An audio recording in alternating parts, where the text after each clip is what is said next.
We have been fed this line of horseshit that you're supposed to seek comfort.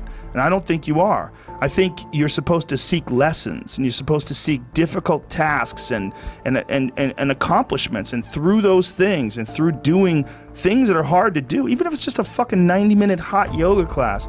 I do a 90-minute yoga class, man. Those last 20 minutes, I do not want to be there, man. And I definitely don't want to give 100%. And I can cheat.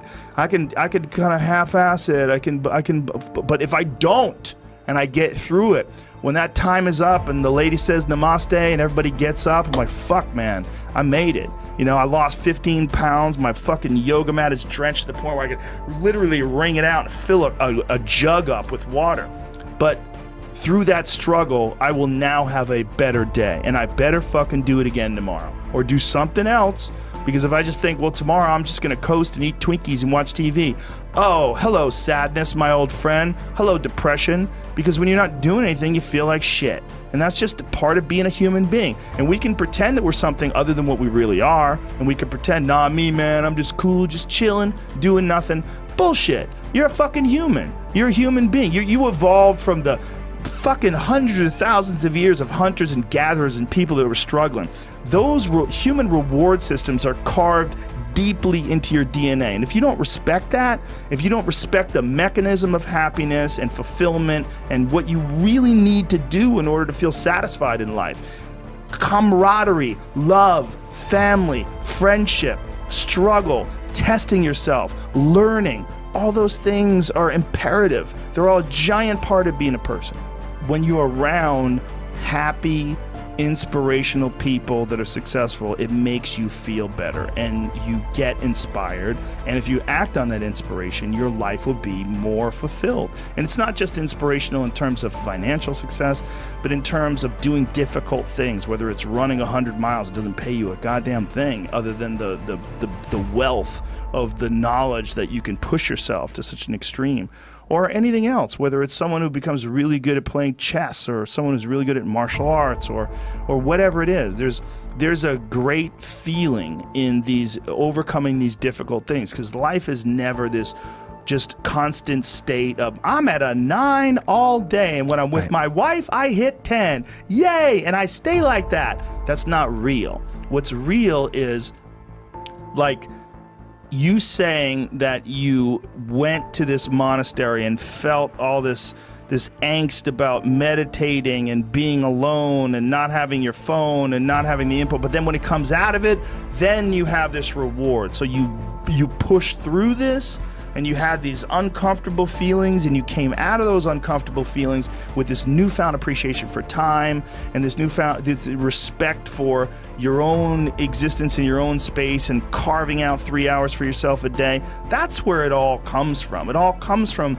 life lessons, and the lessons are learned through struggle. Well, when I was 21 and I was first starting to do comedy, that's when I was really devouring as much of it as possible, because I was trying to figure out like how to not be so lazy, how to be motivated, how to get shit done, and how to like find the correct path and think about things correctly.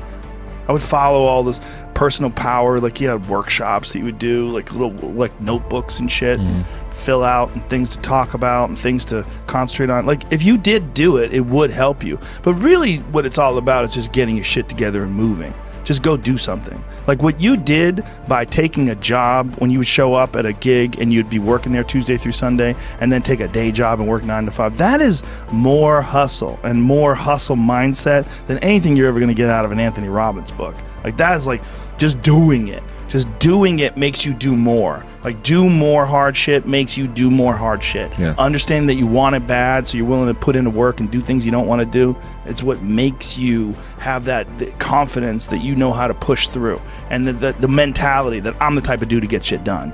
Like I'm not gonna waste my day just sitting around a fucking hotel room. No, I'm gonna go to work.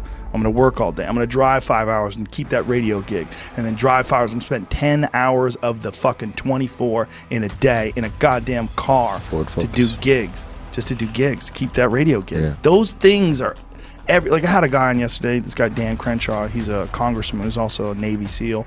We were talking about mentality. I'm like, when you went through BUDS, do they teach you how to think, or do they show you by example? Like, they don't teach you how to think. They just show you, they harden you through all that work.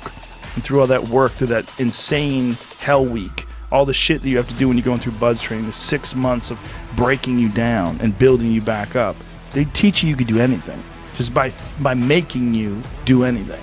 So you will understand how you can pass your limits. What you thought your limits were are no longer your limits. That's what I feel like is missing from a lot of people that are getting into motivational this, motivational that. They ain't doing shit.